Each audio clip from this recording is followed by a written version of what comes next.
Brighten up through the morning.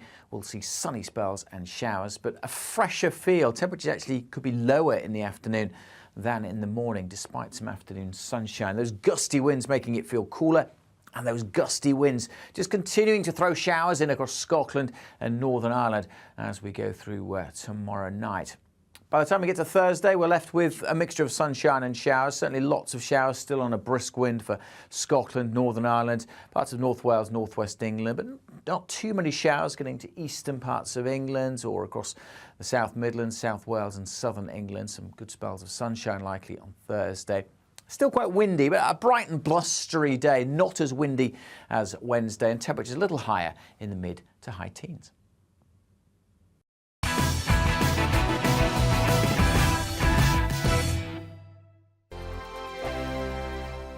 Weekday afternoons on GB News, we've got the whole of the UK covered. From 12 to 3, it's GB News Day with me, Mark Longhurst. And me, Gloria Di Piero. You'll get the very latest on everything that's been going on across our great nation. And from 3 till 6, watch out for GB News Live with me, Patrick Christys. I'm not here to mess around. With all the biggest topics and guests, you will always be up to date. GB News Day and GB News Live from 12 p.m. Only on GB News. The People's Channel, Britain's news channel.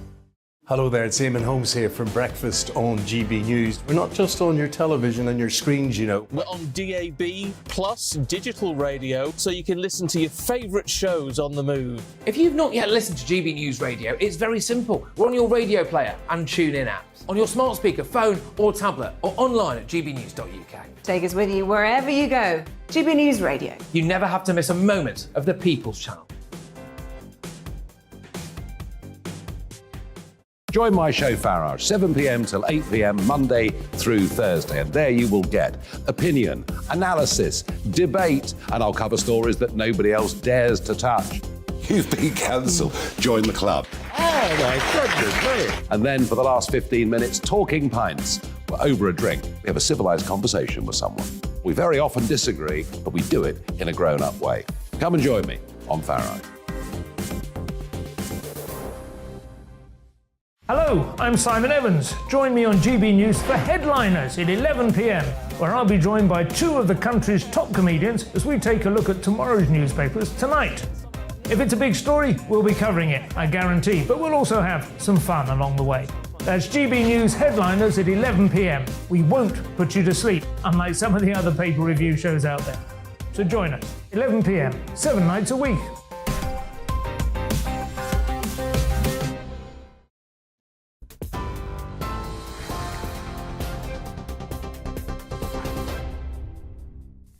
I'm Ray Addison in the GB Newsroom. The Prime Minister is set to tell Conservative Party members her policies will create a new Britain for a new era.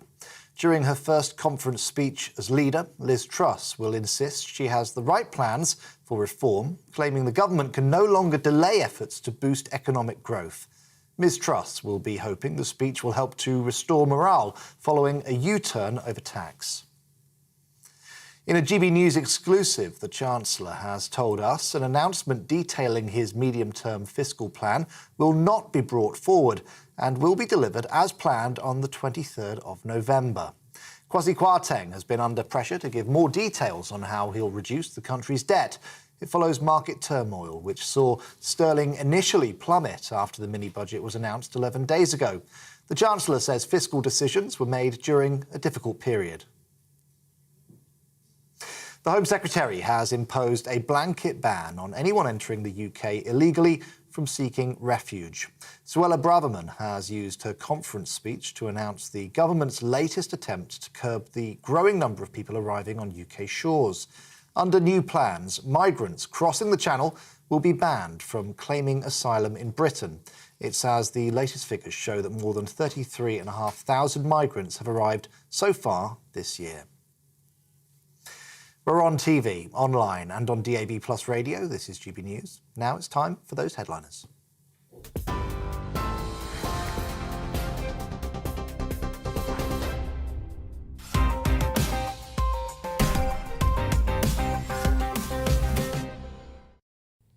Hello, I'm Simon Evans. Welcome to Headliners. Joining me tonight, two giants of the comedy circuit. Not that funny, just very tall. Oh dear, every week it comes around. I'm sorry about that. You don't have to read it, Simon. I know, I should check them beforehand. It's Leo Kerr and Scott Capurro. Good evening, Leo. I saw you last night, but Scott, I've not seen you for some time. How have you It's been ages, hasn't it? Yeah, you've been okay. You were in Norway, I believe you said. Yeah, I was. Yeah, I've recovered from that. That was great. You have slightly Norwegian features now, I look at it. Did they recognise that in you? No, they did surgery while I was there. Yeah, Did they? They like to change people. Bring out those nice apple cheeks. Whatever it takes. They want everyone to assimilate.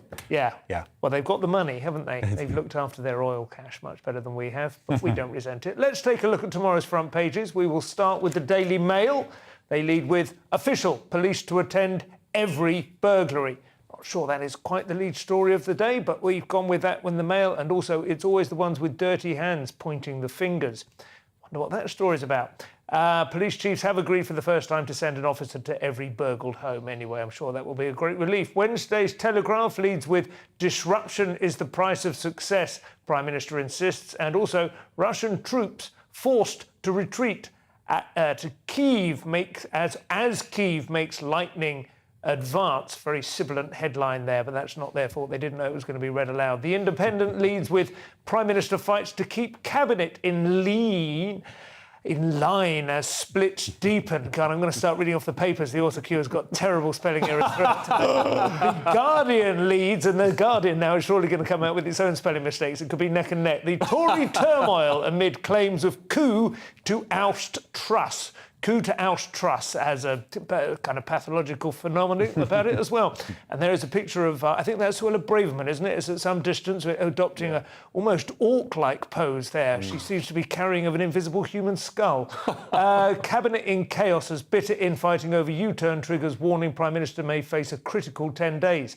The Financial Times leads with Musk agrees to pay the $44 billion originally agreed for Twitter 2 weeks before courtroom showdown. So that's an interesting twist. We covered that story a lot a few months ago. Saudi Arabia and Russia set to deepen production cuts at oil nations meeting. The Times has gone with brace for more change, says trust the disruptor. Wow, she has got a Marvel Cinematic Universe name now. She doesn't look quite as impressive, however, in her high-vis clothing there next to Quasi and unnamed individual whose face I can't see from here. New twist in Twitter takeover as Musk agrees $44 billion deal. The Daily Express leads with Prime Minister, my changes will disrupt but build better future. And there is the hard hat to prove it. Also, disgraced Rolf Harris gravely sick. We don't know what it is yet. Sorry, that's a terrible joke. And finally, the Daily Star leads with, we're not amused. Quasi, it's all the Queen's fault. I can hardly believe he really did imply that. Anyway, nice to see the Queen still able to command the front pages some weeks after her demise. Chancellor blames funeral for tax shambles, and those were your front pages. Now let's take a look inside.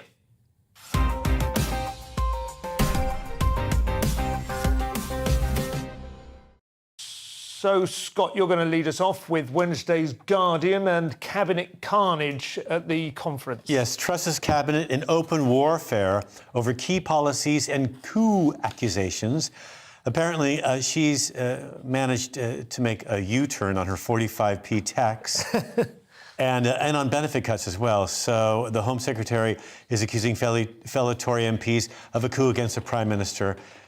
She's made some mistakes, and apparently there's some Tory MPs at the conference in Birmingham right now saying she's got less than 10 days left to prove her worth. And this is Grant Shapps, I think, who's not an entire no-name sort of non-entity. Well, he gets a lot of TV play because the Tory party thinks that he's a good public speaker. Yeah. There you go. I wish he'd fix his hair. Anyway, the point is... He's got a dodgy history with running pyramid schemes. Yeah, he's the Jeffrey Archer of this generation, isn't he, really? Just not been accused yet of anything illegal. But he and a few others at the conference are saying, you know, she's got to buck up and she's got to prove to us that she deserves the office. And I think a lot of people would rather Boris had not been removed in the first place. And now they feel dismayed that they have this person who seems to have never really achieved anything in her political career on the brink of making some major changes to the economy. What do you think about that, Leo? It does feel like it's been a bit of a damp squib after all the election process that went on. Well, yeah, 8 weeks.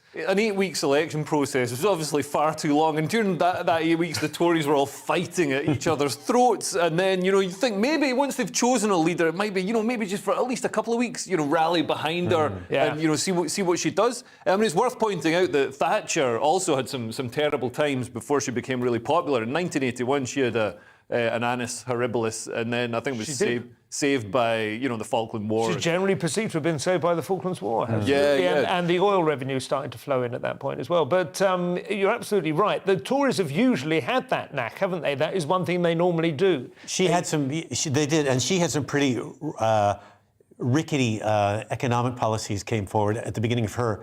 Thatcher. Yes, she did, Thatcher. And that seemed unpopular, that in the end proved to be quite effective, which might be the case with this. There's an awful lot of time is spent on this 45p tax U-turn when really it just amounted to less than 2% of the economy and the whole mini budget was quite a substantial amount of money was going to have to be found from somewhere, but that particular part of it was tiny. It was more about people hating rich people really than anything else and being jealous of their great wealth. But what it seemed to be, what it was perceived to be, I think, was that rich people who were having it fine here already would now pay less tax and would enjoy themselves even more. Right. Whereas in reality, the point was to tempt people back in who had placed their income elsewhere, because they have rich people have options. They have accountants. And they hide their income anyway. I think people move here who are wealthy for other reasons, not just money. Yeah, that's true. But we do, in this country, we pay more tax than in Norway. So, it's insane. Norway's obviously, an incredibly high tax socialist democratic country.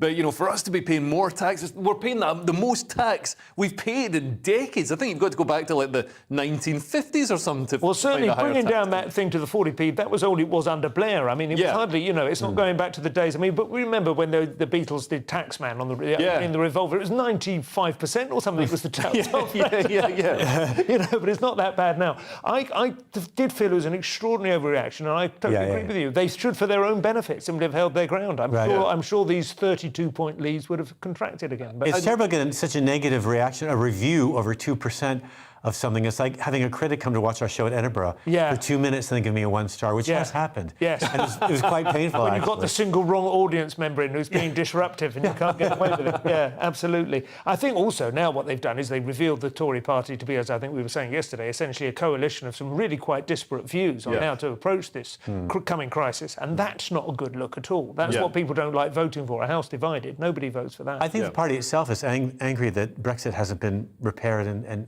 replaced or something at this point. Nothing's been done. Nothing's been done to take advantage of it. I mean, and that would have been, of course, Boris's remit. If it hadn't been for COVID, maybe he would have managed to do something more. Right. Yeah, and also they do need to make public sector cuts. I mean, that was the problem with Truss's or Kwasi Kwarteng's tax cuts, was they were funded by borrowing as opposed to saying, look, we're going to cut all this stuff in the public sector. Because there's loads Get rid of the NHS. It's not working. Suella Braverman, well, you might as well, because you're going to have to wait for about 3 years to get treated anyway. But Suella Braverman said, she came out against benefits culture, and she's right. There are people who see it as a career, as something you can just work at and get good at claiming benefits. But what is benefit street culture, she called it? Oh, it's a Channel 4 or Channel 5 documentary. It was kind of lurid entertainment at the expense of people on welfare. It sounds Turning good. to Wednesday's Independent now. Not everyone agrees with Suella Braverman on channel migrants, it appears, Leo. There's a bit of a fuss about this. Yeah, so some refugee charities have been kicking up a stink about Suella Braverman's blanket ban on channel migrants, claiming asylum would be barbaric and unlawful, according to... It's an unfortunate phrase, blanket ban, isn't it? What she means is all of them, rather than they're not to be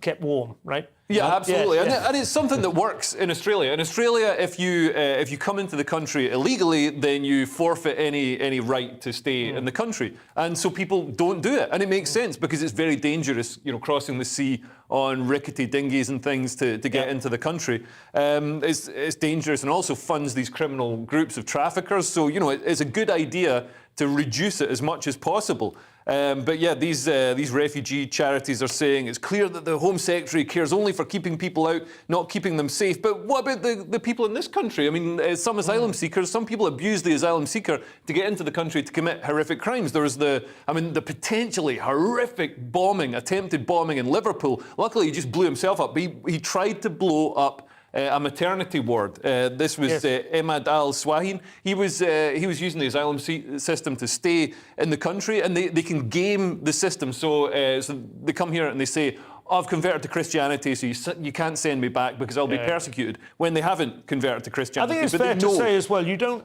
actually need, I don't think, in my view, to point at the extreme cases, dangerous though they are. It's simply, it's escalating. The numbers now are absolutely absurd, and there is a generally held view in this country that this isn't working, it's not safe, it's not something we want to happen. I do feel uncomfortable with pointing a finger at that guy getting in that horrible little boat on the coast of France somewhere and risking his or her life to come over here and saying it's their fault that this country's economy. I don't think they're saying it's their fault. But it feels that way when this sort of thing says a blanket, it's a blanket ban on asylum. It's as if she's angrily pointing at these people, saying we're going to get them. I think we're going to get them. It's more about the system being broken. The system is irretrievably broken at the moment. It needs to be reformed because at the moment you've got the taxpayer paying for lawyers to game the system to let people stay. So we're paying to work against our own best interest. And there is also refugees. They're fleeing France. So it's not as if they're fleeing a war-torn country. They're fleeing poor customer service. To be fair, and I don't feel this way, but just to put this sort of opinion in, France does take its fair share as well, and there should be probably some distribution across the wealthy nations. But I think one of the things that happens is the emotive side of it. I mean, there was this commercial made in like presumably in a number of hours with Hollywood stars, Emma Thompson and Meryl Streep, I think, and Sylvester Stallone and Harry Potter and people all kind of, lampooning Braverman's. I mean, an extraordinary thing, just like that. Yeah. It's constantly the kind of the smart kids, the emotional heartstrings are played entirely from that side. On these Hollywood elitists, they live in gated communities, so they're not going to be the people, actually having to integrate, having to deal with that, and having competition for their jobs. And the people coming across the channel is mostly men. I'd understand if they're refugees, the Ukrainian refugees, women and children. So that makes sense. It's important to repair it too, because what happened in Italy in the elections a couple of weeks ago had a lot to do with their broken immigration system. Yeah, that's exactly right. It will feed into a hard-right parliament. Come on. Anyway, on to the Times. And away from British politics to a new entry into global politics, Mr. Musk. Leo, he has had things to say about Ukraine, I believe. We've got it twice in the news tonight. So he's got the answer, apparently. Well, he reckons he's got the answer. He doesn't. He's angered Ukraine and a lot of Twitter by suggesting that the country should cede territory to Russia as a way of ending the war. So Elon Musk tweeted a poll yesterday that suggested that officials redo the elections of annexed regions under UN supervision, and Russia will leave if that's the will of the people. As if any of those things could feasibly be put in place, practically happen, and as if Russia would leave. They're not there because nobody's asked them to leave. But some people have said, some quite calm, serious people have said, this will end sooner or later with a negotiated settlement. It will not end with the destruction and humiliation of Russia. It's important. And to be honest, we shouldn't be aiming for that, because it would be a terribly dangerous It's difficult to end. know what a democratic policy would, what that kind of settlement would happen with Russia on one side, because Putin has made so many threats, and he's made it very, very clear he's willing to use ballistic missiles. So I don't think he's going to back off. I just don't think he is. It's an existential threat for him. He's burnt his bridges to that extent, hasn't he? He cannot now negotiate anything less than some improvement on the situation beforehand. And there's an argument to be made for the fact that North Korea shot that horrible missile over Japan yesterday in response to what's going on far away in the Middle East, and also here in the Ukraine. I think that these leaders are trying to work together to kind of scare the West into backing way off. Oh, there have been some extraordinary scare tactics. I think it was a few days ago, but did you hear the chap, you might still have been in Norway, who came onto the Radio 4 Today programme? It was quite extraordinary, and I think it was Nick Robinson said to him, "Good morning, Mr. Sharkov," or whatever it was, and he went, "Good morning, not good morning, not good morning for you."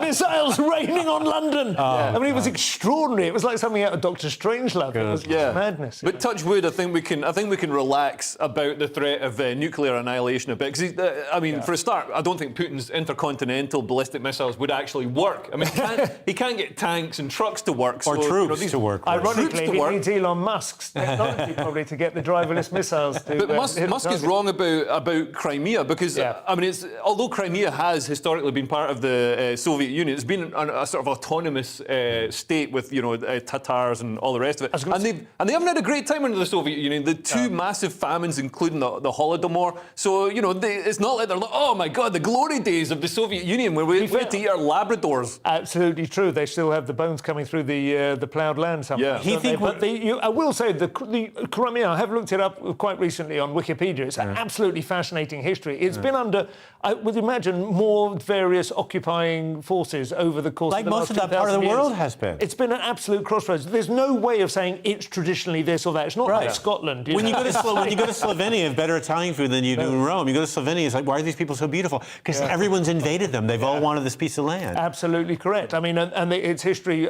since the Soviet era under Ukraine has been far from pretty as well. I do think there's. I mean, this is not to justify invasion, but there are, large parts of that part of the world are ethnically Russian. And that is a problem. They need to come to some negotiated settlement. And it may be that Putin takes over Brooklyn on the east coast near New York because that's a lot of Russian speakers there. Wednesday's Express now, and it's time for the second U-turn of the night, that of Elon again and Twitter now. Well, he's claiming that he's going to purchase Twitter. He wants it back. He'd almost had it a few months ago, if you remember. Then he backed off of that deal and said he wasn't ready. The deal wasn't ready. Now he's saying he wants it again for $44 billion or 38 billion pounds, and he wants to take it private.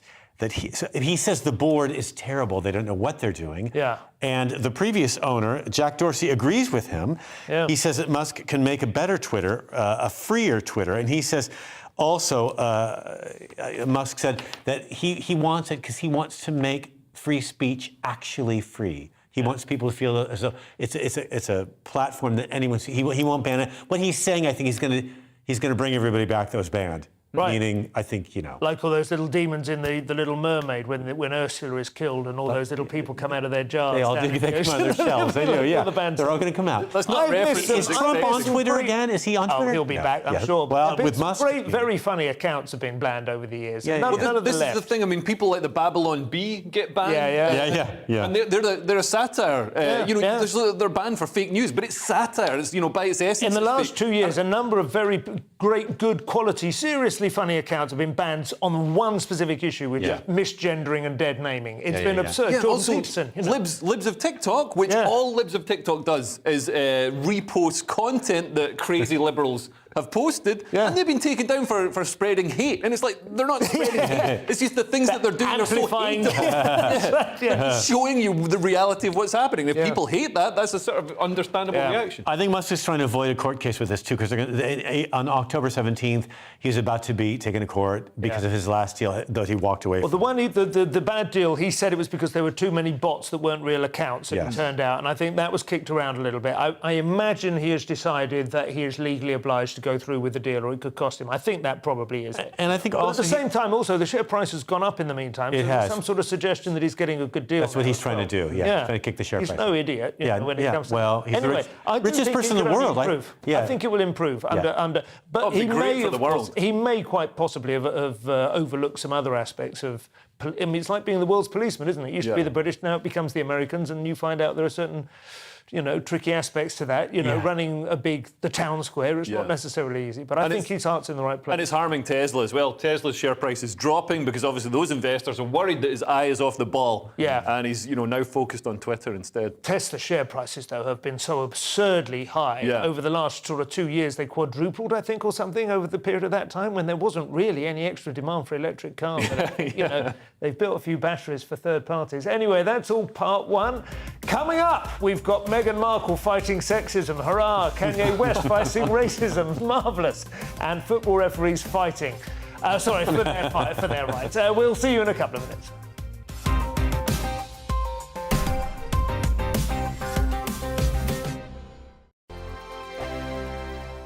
Weekday afternoons on GB News, we've got the whole of the UK covered. From 12 to 3, it's GB News Day with me, Mark Longhurst. And me, Gloria Di Piero. You'll get the very latest on everything that's been going on across our great nation. And from 3 till 6, watch out for GB News Live with me, Patrick Christys. I'm not here to mess around. With all the biggest topics and guests, you will always be up to date. GB News Day and GB News Live from 12 p.m. Only on GB News. The People's Channel, Britain's news channel. Hello there, it's Eamon Holmes here from Breakfast on GB News. We're not just on your television and your screens, you know. We're on DAB plus digital radio, so you can listen to your favourite shows on the move. If you've not yet listened to GB News Radio, it's very simple. We're on your radio player and tune-in apps, on your smart speaker, phone or tablet, or online at gbnews.uk. Take us with you wherever you go. GB News Radio. You never have to miss a moment of the People's Channel.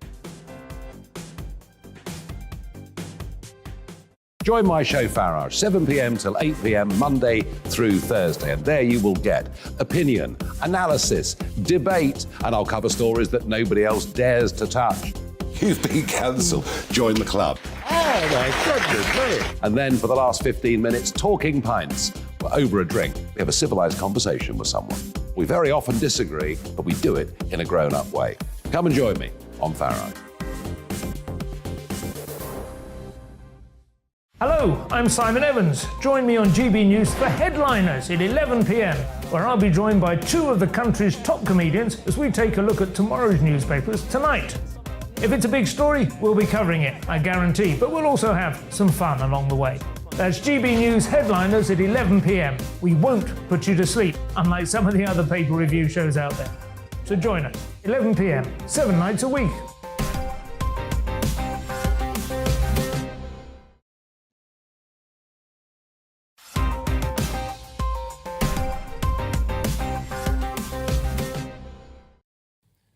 Hello, welcome back to Headliners. This is part 2. I'm Simon Evans and I'm still joined by the ever-funny, ever-tall Leo Kearse and Scott Capurro. So let's get back into it. Wednesday's Daily Mail. Suella is causing more controversy, this time over criminals. Well, yeah, in the Daily Mail, there's a row as the Home Secretary probes giving legal anonymity to suspected criminals until they are charged, despite fears plans could prevent more alleged victims coming forward. The Home Secretary, she says that she believes that naming suspects after they've been arrested can lead to a media circus, which we have seen in the past, and potentially jeopardize a fair trial. But supporters of open justice say that naming suspects should be allowed, in some cases encouraged, because it could bring potential victims forward and new evidence can be found. But she is concerned about previous high-profile cases that had destroyed people's careers and lives. They're usually sexual, aren't they, the offences? They have been recently. Well, in the last 5 years they have been, And so there's sometimes it's like some guy is accused of raping her, he says, she says, deal, and it never comes off. And there's other cases where they identify him and loads of other people come forward saying, yes, he did that to me. And right. But in Operation Midland, you might remember all this, a couple of people had their lives completely destroyed because this fantasist, Carl Beach, said that there's a VIP Westminster pedophile ring that was later unraveled, and he was jailed for 18 years for the accusations. I bet that one's true, though. Yeah, of course. Well, of course it is. But he was the one who was indulged by James O'Brien. Indulged for way too long, actually. Indulged for far too long. Yeah, absolutely. And so she's trying to stop that sort of distraction. But the claim is that what she's trying to do is protect rich people in positions of power that can quelch cases or keep them silent long enough, especially if they're not brought forward in the media, and they can protect themselves. Culture. The accusation, Would you have a view on it? What do you think? I quite like a media circus. Yeah, you know, I don't think that's part of the entertainment. That's the show. You're left now. The helicopter. No horses. Helicopter circling Cliff Richard's house. That's what I want to see. It was pretty good, and ruined his life. He was 81. It's over anyway. He's had a good life. A really good one. Yeah, a lot of good decades there. It may even have zhuzhed his life up a little bit. A little bit. Got him a nice little bit of excitement when he thought he'd been forgotten. He added a new wing to the house. I mean, in a way, I think these people live before the media anyway. They live or die by the media. And it has reignited some careers for sure. I do feel sorry, though, for instance, for, like the sports jock at university who's a bit of a doofus and suddenly finds himself, the subject of this. I mean, that's maybe more of an American campus thing, but there are different people, different cases. I suppose you can't really have that kind of law. You need to have an either-or, don't you, situation. I just think until the police are sure, I just don't like someone's name going forward. That is kind of my gut feeling too. Wednesday's Telegraph now. Meghan Markle sets us straight again. We live in an over-sexualised society. If only! It's not sexualised enough. She's such a Debbie Downer, that Meghan Markle. So Meghan Markle has criticised the over-sexualised or aggressive caricatures of Asian women portrayed in films such as Kill Bill and Austin Powers. I'm glad she's pointed out that these films contain stereotypes, because I thought that they were documentaries. I mean, Kill Bill is an homage to 70s grindcore martial arts. Is it not like a feminist fantasy as well? And also, it is. All the protagonists are women in it. Fantasy. And also, Austin Powers is a complete satire, and it's satirising something that's a fantasy in the first place. Nobody's looking at these films and being like, "Oh, this is real life. This means we should act like this." Austin Powers is satirising the sexism of 60s movies. It is. More than anything, really. James Bond and everything. And so Meghan Markle, she went on to say that the power and the impact of these stereotypes that have the ability to strip away the humanity of entire groups of people cannot be underestimated. Oh yeah, because everybody watched Austin Powers and then thought, we need concentration camps. I mean, this is an absolute nonsense. And also, cannot be underestimated. Well, clearly it can be underestimated. That's what she's saying people are doing. She reminds us that human beings are multidimensional.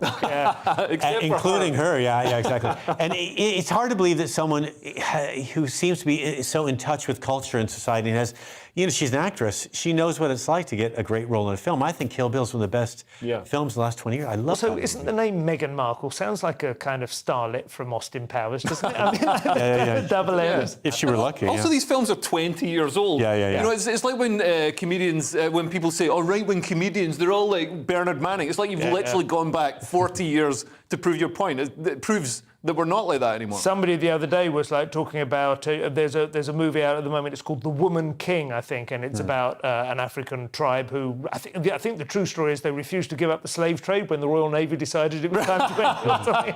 And it's been misrepresented somewhat. People going, well, it's only payback for the way black people have been represented in movies.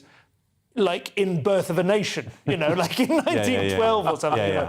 Anyway, it's a grift. Wednesday's Mail, there's been a change in Primark's changing room policy, Scott, not too soon. Primark is to reintroduce women-only changing rooms amid a growing backlash over gender-neutral facilities in its stores. Apparently, Primark had decided that unisex cubicles were the way to go in Stoke-on-Trent.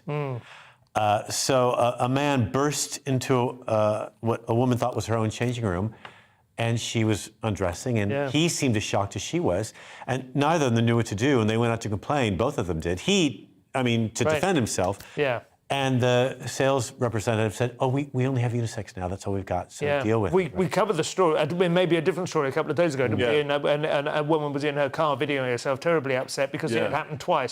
She was beginning to wonder whether it wasn't somebody sort of deliberately taking advantage. But she said, but I support all this inclusive stuff. It's like, well then, this is what you get. You supported it. This is what you want. It says a unisex dressing room on the door as you walk in, by the way, and they just hadn't noticed. But now they have two halves to the dressing room. You go into a major area, and on one half it's for men only, and the other half is for anyone who identifies as a woman. Right. So if you identify as a woman, you can still walk in on people. It's difficult, isn't it? Because it's like they really haven't addressed the issue at all, I don't think. Well, H&M, John Lewis, M&S, Monsoon, they no longer offer female-only spaces after transgender activists called for unisex changing rooms, despite a survey showing that 98% of the public want single-sex spaces. And certainly, I think anyone of a certain generation, do you know what I mean? There's like a lot, I don't know who shops in Primark. Maybe they're all teenagers, are they? Is that how it is? Well, it's so strange to me because stores are having a hard time getting people out to shop in them. Most people go online. And now even fewer are going to go. I mean, people are going to, they're certainly going to send their young kids out to shop by themselves. It's ridiculous. Primark, everything's like 70p. Why do you need to try it on anyway? Exactly. How poor are you that you're worried that you're going to waste only got throwaway clothing?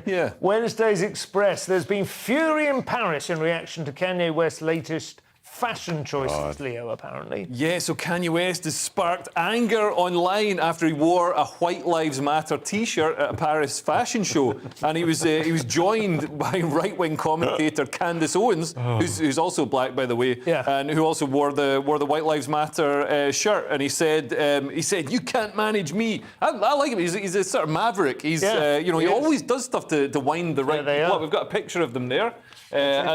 at the fashion parade. She had Pope John Paul on the front of hers. Oh, right. Yeah. Nice. Yeah, and So his name is Yeezy, by the way. Yeah. That's his name now. Oh, yeah, he's changed his name. Yeezy. It's like Prince Didn't he Charles. also- I'm still calling him Kanye West. He didn't also, I think he put up a phrase on his Instagram or something saying Black Lives Matter has been exposed as a scam, it's over now, sorry, but that's how it is, something like that. He shrugged about the 400 years of slavery, too. He said that slavery was kind of a choice. That was a slightly suspect That was thing a to say. dodgy, yeah. I mean, that's But, like... you know, if you roll the dice often enough. Yeah. White Lives Matter, though, is actually, I didn't know this, I found this out today in consequence of reading this story. The ADL, the Anti-Defamation League, regard that as a hate speech slogan. A white Lives supremacist. Matter, white supremacist slogan. Yeah, which is a nonsense. It's obviously, saying white lives matter is just, white lives do matter. And I think, Well, it was we've had 2 years of no white people in adverts, so it might be nice to remind Absolutely, people. but it was, for instance, flown. I remember there was a guy who was arrested, remember, and banned from a football stadium for having it coming out of the back of an aeroplane and flying around. And I just think that's just provocative. And he said it was because of the grooming gang stuff, and he felt that white girls were being treated as if their lives didn't matter. To be fair, that is at least as legitimate. But it is sort of a tired... And those white girls' lives don't matter to the authorities and don't matter to the people who are calling this racist on Twitter. I totally agree with you. Anyway, I think that this, on the other hand, is a sort of an overused, boring, provocative statement of his. Yeah. I think he could have done better. It's a bit like 2 years ago. That's the problem. It just feels tired. These It things is so very 2 years quickly. ago. Nailed it. Speaking to Paris, as it were, Wednesday's Guardian shows us that the beautiful City of Lights is boycotting the beautiful game. They are. November. They're boycotting. They're not going to put up any big screens publicly for people to watch. And there are other cities in Paris, in France, following Paris's lead. Marseille, Bordeaux, Nancy, Rodez, these cities are saying... These cities are saying that they're not going to put... that they don't support... The odd thing is that the team in Paris Saint-Germain, is owned by the Emir Qatar. And he's owned it since 2011. Yes, it is. Amazing. So they're in an awkward position, obviously. Yeah. And I think also it's too late a protest. They should have started a little while back with this. I mean, it would have been good when they'd said... To be fair, though, their greatest footballer in terms of celebrity, Eric Cantona, he is firmly against it. He has denounced the whole tournament. He's not even going to watch it at home. And he's had to go at David Beckham for being in their tourist ads and so on. I think fair play to the French. They've actually shown a little bit of spine. A little bit. 4,000 people dead building the stadium. And I think also there... 4,000? Yes, that's how many. Oh, my God. I mean, it's not just... I mean, FIFA has always had that kind of dirty money edge. Well, I say always, for a long time. But this is just... really disparaging. Off the scale. I think it's the rank hypocrisy of having players taking the knee supposedly, to help Black lives, in recognition of slavery and black people dying. But then, they're doing that on the burial sites, the death sites of slaves. I totally agree with you, and yet I would also say that I don't feel it's fair to have put the players into this position because the World Cup is the apex of their career. Their careers are short. They can't just say, we'll just skip this one. They may well not be around next time. So don't have it in Qatar. Have it in Libya. No, I know. Have it in Libya. I doubt there's a single player in the England or Paris or French side who is remotely in favour of it. Apart from anything else, it's landing in the middle of our season. It's going to be in the middle of the winter season. The Brazilian players, the domestic games. And the Brazilians don't even like playing it. They don't like being there. No. They hate it. No, because it puts their careers at risk. They don't get much from it. Yeah. They're already famous and rich. They don't want to. They don't want to waste their time with it. Really, away from their families. Which is probably why they went for the one big bust out. Anyway, keeping with the football theme, referees are about to become strikers after severe injuries. Yeah, so this is quite interesting. Grassroots football referees are considering a national strike after an official who was officiating a game suffered severe injuries. Apparently, a broken nose, broken ribs, dislocated shoulder, a broken collarbone, and concussion during a serious assault on Sunday from a player that he sent off. Did he come? I suppose it's hard to tell. I tried to read it. I couldn't work out whether he came straight for him at that moment or waited for him after the game, or quite what. It didn't say in the story. It doesn't say in the story. Heck out of him, though. Yeah. Really I think it was at the point because they talk about 100 people witnessing it. And it's amazing. Something interesting finally happened at a football game. But now that the referee forum, apparently this isn't the only incident. There've been other incidents, obviously less severe, but with people getting punched in the face and. Well, it must be fine because generally speaking, referees are usually a little bit longer in the tooth, aren't they? They're often not quite as big as the full players, and you do have to exert some discipline. playing against. It's like you're trying to be a school teacher kind of relationship, but the reality is, you know, the players are generally speaking. If that becomes normalised, it'd be terrifying. Well, this is grassroots football too, like small teams, right? Not a lot of money and prestige involved. Platt Bridge playing somebody else. I don't know. Wigan Rose. I was going to say there Wigan, you go. yeah, because it sounded like a rugby side. But It's a small game. Yeah. And these guys have a lot at stake. It's weird, isn't it? I think that their local pride is at stake. Oh, God, ego pays no attention. And the babes. That's all for part 2. Coming up, we have conservative dating, time travelling, and an interesting choice of honeymoon. We'll see you in a couple of minutes.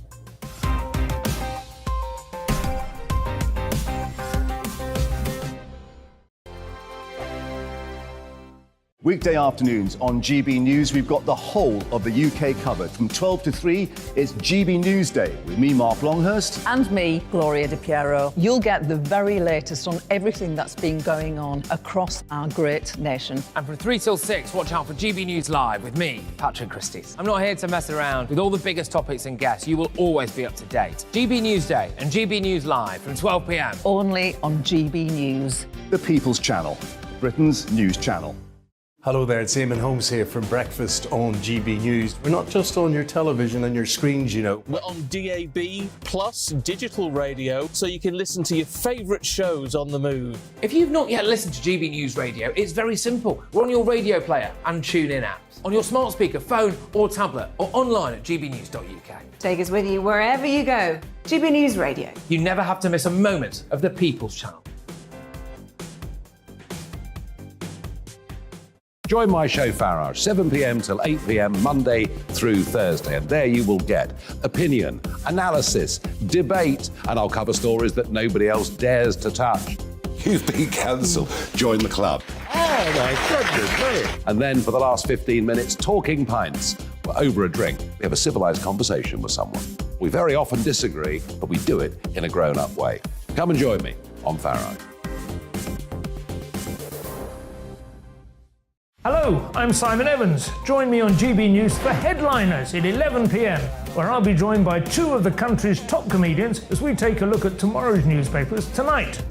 If it's a big story, we'll be covering it, I guarantee, but we'll also have some fun along the way. That's GB News Headliners at 11 p.m. We won't put you to sleep, unlike some of the other paper review shows out there. So join us, 11 p.m, 7 nights a week.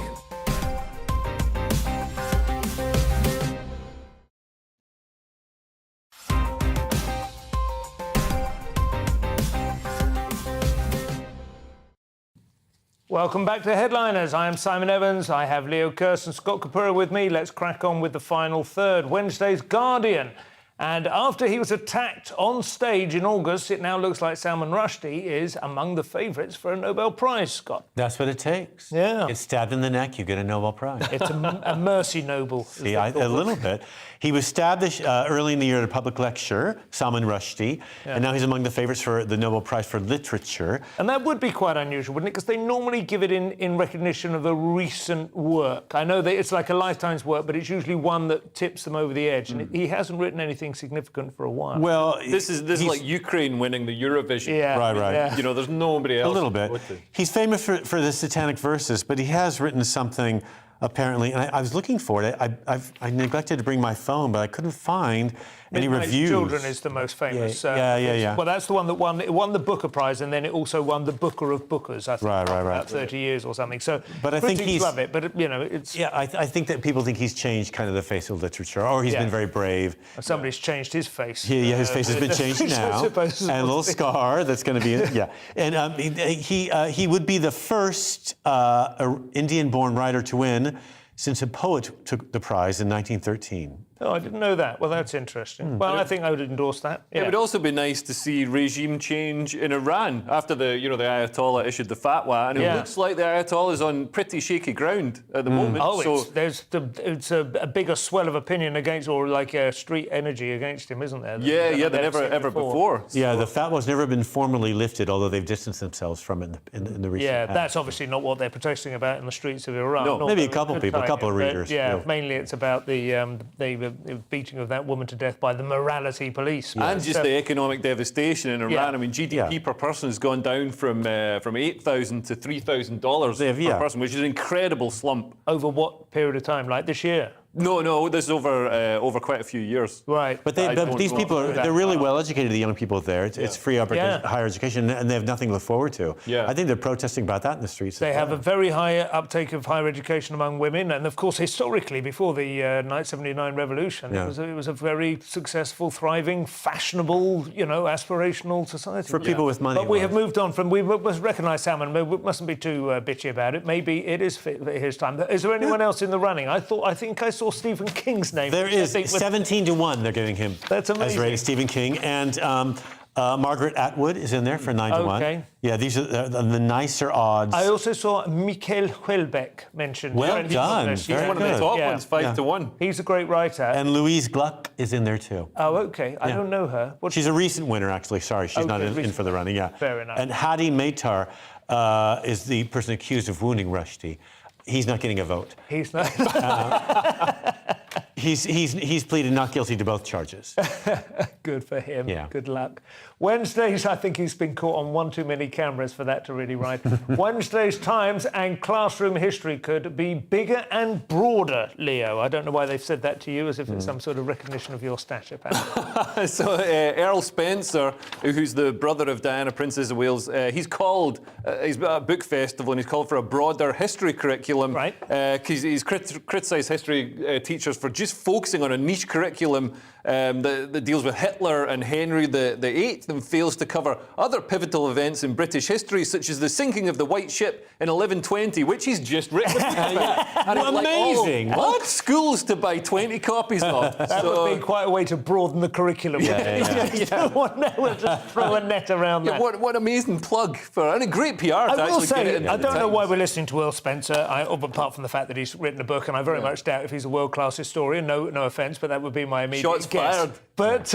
But he's right on this fact, based on my own children's education, historical education. It's quite interesting the way they teach it differently now. They teach you how to think about history, like you study sources and then you discuss whether these sources can be trusted. Right. But their grasp of the sweep of history is pitiful. I mean, all I remember is I did, history generally until O-level, and then did O-level was a treaty of the Congress of Vienna, 1815, that wrapped up the Napoleonic Wars, through to the end of the Second World War. That's quite a decent sweep of history. And then for A-level, we did the Tudors and the Stuarts and Reformation and Renaissance in Europe. Again, quite a, decent amount of history we had grasped. Yeah. And my daughter and my son, they just have virtually no understanding of when anything happened. That's true. I mean, your kids are quite thick. Yeah.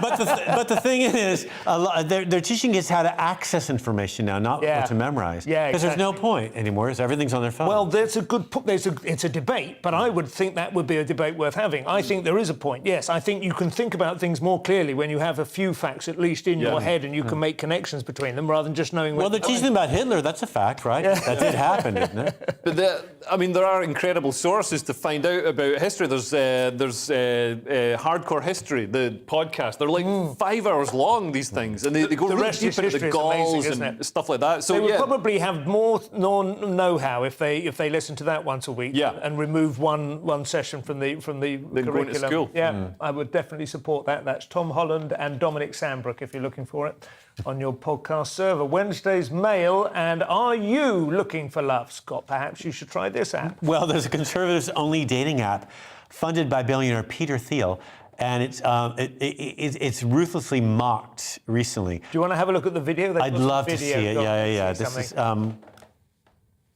What are you looking for in a partner? They just have to be a conservative.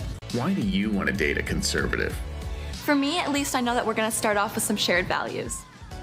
Well, the conservative men I've dated at least know how to treat me like a woman.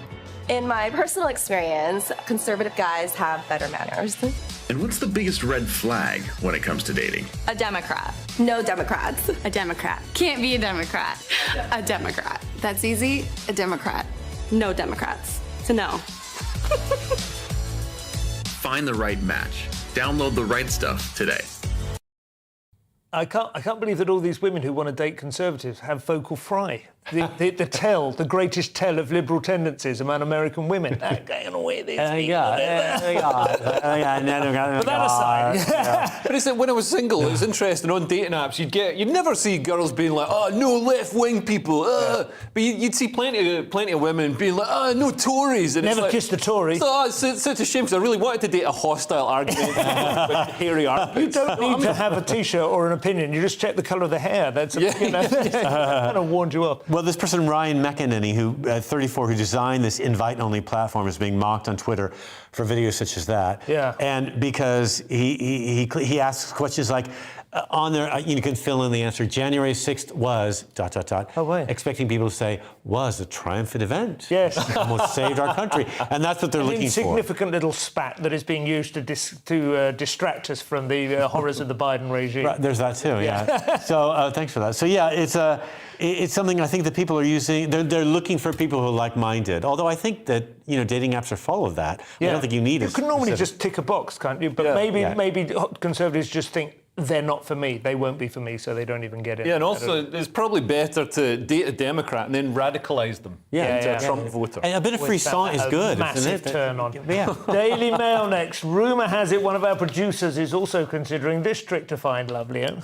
Yeah, so still in the dating scene, a 23-year-old man who's never been on a date is advertising himself, literally. He's on a motorway billboard in a bid to bag himself a girlfriend. So Ed Chapman from Leeds has been single all his life, hasn't had any luck with dating apps or anything, so he decided to try putting himself up on a billboard. Don't know if we've got a Can we see him? I'm hoping we can see this. We don't have a picture of it. I will say, picture. I saw a picture of it in the paper, and he looks perfectly... He's all right. He's decent, clean cut. And it's worked for him. 4 women have got in touch. I mean, they say they're women. They're probably all truckers. He's definitely going to be killed and rolled up in a car. But, a soft hand's a soft hand, isn't it?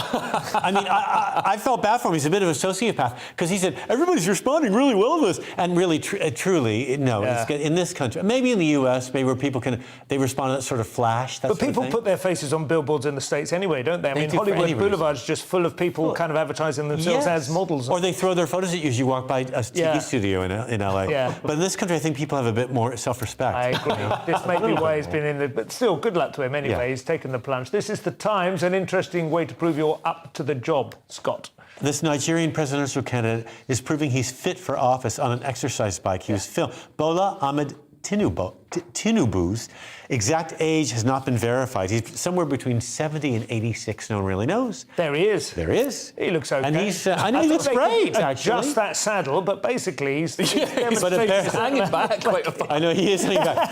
Apparently he was in London last year for a few months with a knee surgery, and then he's No, that was the previous... I think that was the previous the present incumbent, Spencer. Or maybe it was, but it says Bola Ahmed Tinubu spent 3 months in London last year. Oh, I apologise, right. That's all right. And he appeared as shaking hands at several public appearances. And now recently, just in the last few weeks, he's disappeared. No one kind of really knows where he is. He's probably getting back surgery from And then he's a godfather figure who amassed a huge amount of money as the governor of Lagos from 1999 to 2007. Amassed is doing a lot of work there, I suspect. Yeah. He thinks it's his turn to be president. It's my turn, he says. Wow. And I want it. So come on, you guys. It's all part of the culture. I am sure the present incumbent has also spent a significant amount of time undergoing surgery, I think in so London. Too. Yeah. So. It does sound like they're slipping into gerontocracy, just like America has and like the last days of the Soviet Union. It's not a healthy sign, is it? You want men in your 50s really running the country, I think. At the oldest. Do you think so? At the oldest, Absolutely. And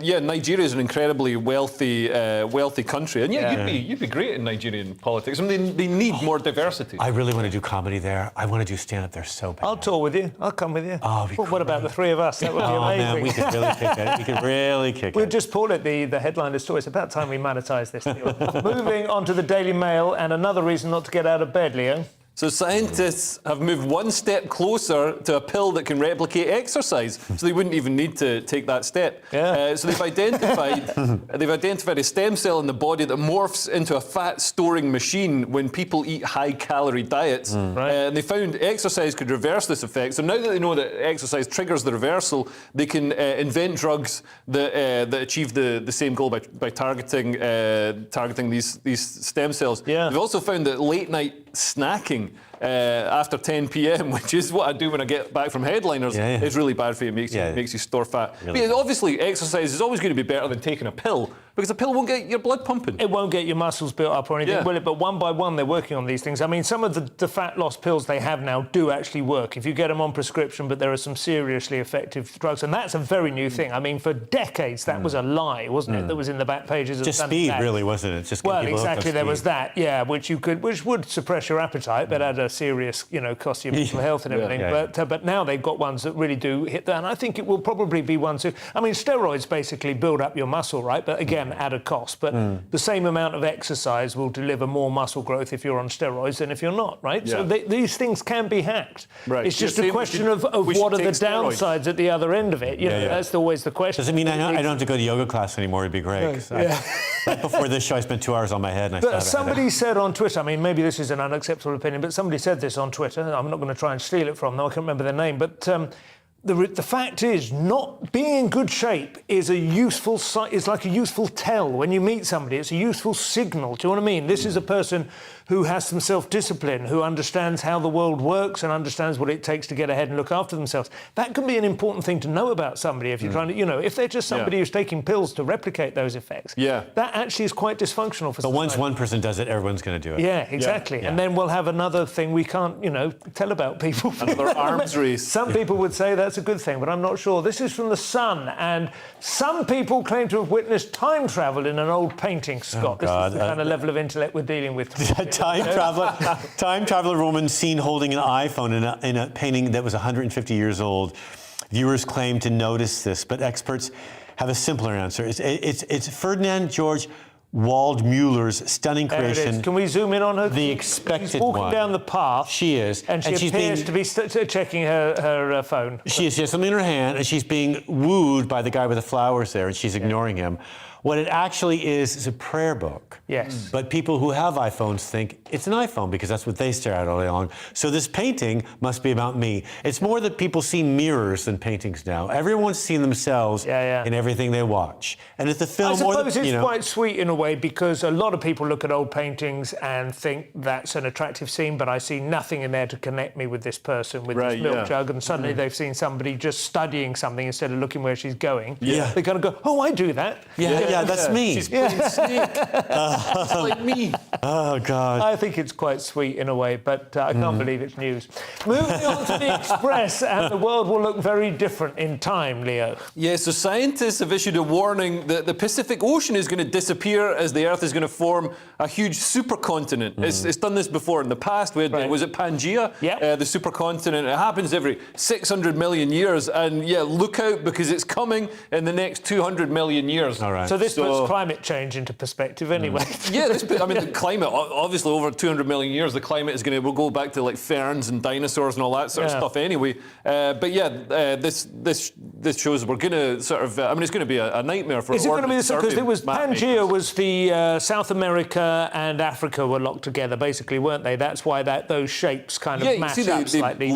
They still sort of fit like a jigsaw. Yeah, but now it's going to go around the other way, right? Is that what they're saying? Because if the Pacific disappears, then it sounds like America is coming round the back. Yeah, it's like connect with the other side of Africa. We certainly are.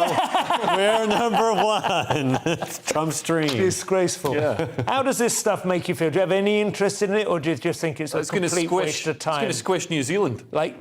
Deep time and geology. I quite like it. I find it peaceful. The Wellington Comedy Festival's over, though, for good. Yeah. In Auckland, that festival, done. Because there's no appetite for it, because you've got New Zealand's going to get squished by the continent. It's going to go away. A lot of old-fashioned hostilities are going to gradually have to be reassessed, don't they? You won't need very far reach on your missiles. That's right. Finally, this is what they're hoping for. Finally, a story from the Times, and frosty start for one set of newlyweds, Scott. British women to staff Antarctic's Penguin Post Office. This remote post office, we're going to try to get this, in Godiar Island. We'll be home for 5 months to Mary Hilton. Claire. There it is. Yeah. Beautiful, isn't it? Absolutely beautiful. Where is it again, sorry? It's in the Antarctic. It's in the peninsula. of the Antarctic. It's the peninsula of the Antarctic. Yes, that's where it is. Not done the reading. Come on. I did. You know what? I got addicted to the girls. Claire Ballantyne, she's from Lincolnshire. She's an Oxford graduate. She's going to take up the role of postmaster. Mary Hilton, she's from Bowness, and she'll be researching wildlife. Right. It's just Natalie Corbett, 31, from Hampshire. She'll run a pet accessories business. All in this little building. She'll be the shop manager. And Lucy Bruzone from London. She spent 3 months in Svalbard as a chief scientist on an Arctic expedition. She'll be the base's leader. It's gorgeous. All these women have gathered together to do this in that completely remote. I don't think there is a town They are name. going to be so in sync. Oh my God! Amazingly so. And also, there's no town. It's You'll be just able that to building. set your watches by that. Yeah. And also, it seems so they're going to handle 80,000 postcards that come from people on cruise ships. But why don't the cruise ships you post them on the cruise ship? Then when the cruise ship gets back, they post them in when you get to the. Well, you've got to be honest. I mean, WhatsApp has virtually destroyed postcards anyway. Not in the I'm lucky if Antarctic. my wife leaves the airport before I get the first. Not in the Antarctic. They've got 80,000 postcards. Yeah, so it's amazing. It is quite sweet. I like the Antarctic. I was fascinated with Shackleton's adventures down there a few years ago. He was not able to send back postcards, of course. They were those women weren't 18 months of complete isolation, but. It does look quite cosy, doesn't it? There was a book I read a few years ago about, it's called Consolations of the Forest, and it was a fellow who went to live on the edge of Lake Baikal, which has 1/6 of the world's fresh water, a vast lake in Siberia, thinking he just wanted to get away from it all. Within 3 days, he was trudging through the snow to a signalman to get pissed on. That's all we have time for. Thank you to my guests, Leo Kirst and Scott Capurro. Headliners will be back tomorrow at 11 with Andrew Doyle, Josh Howie, and Nick Dixon. I am going home to find a signalman and get pissed on vodka. Thank you very much. Good night.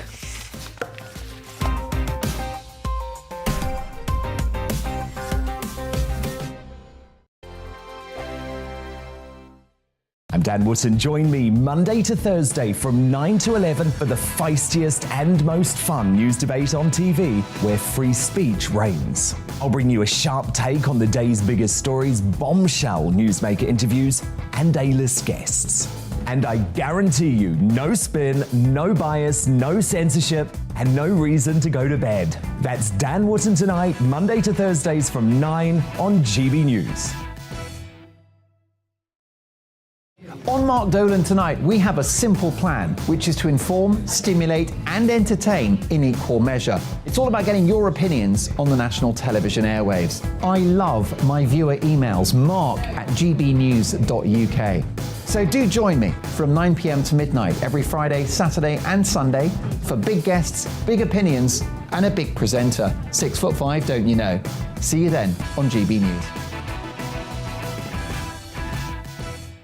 Weekday afternoons on GB News, we've got the whole of the UK covered. From 12 to 3, it's GB News Day with me, Mark Longhurst. And me, Gloria Di Piero. You'll get the very latest on everything that's been going on across our great nation. And from 3 till 6, watch out for GB News Live with me, Patrick Christys. I'm not here to mess around. With all the biggest topics and guests, you will always be up to date. GB News Day and GB News Live from 12 p.m. Only on GB News. The People's Channel, Britain's news channel. Hello there, it's Eamon Holmes here from Breakfast on GB News. We're not just on your television and your screens, you know. We're on DAB plus digital radio, so you can listen to your favourite shows on the move. If you've not yet listened to GB News Radio, it's very simple. We're on your radio player and tune-in apps, on your smart speaker, phone or tablet, or online at gbnews.uk. Take us with you wherever you go. GB News Radio. You never have to miss a moment of the People's Channel. Join my show Farage, 7 p.m. till 8 p.m. Monday through Thursday. And there you will get opinion, analysis, debate, and I'll cover stories that nobody else dares to touch. You've been cancelled. Join the club. Oh my goodness me. And then for the last 15 minutes, talking pints. We're over a drink. We have a civilised conversation with someone. We very often disagree, but we do it in a grown-up way. Come and join me.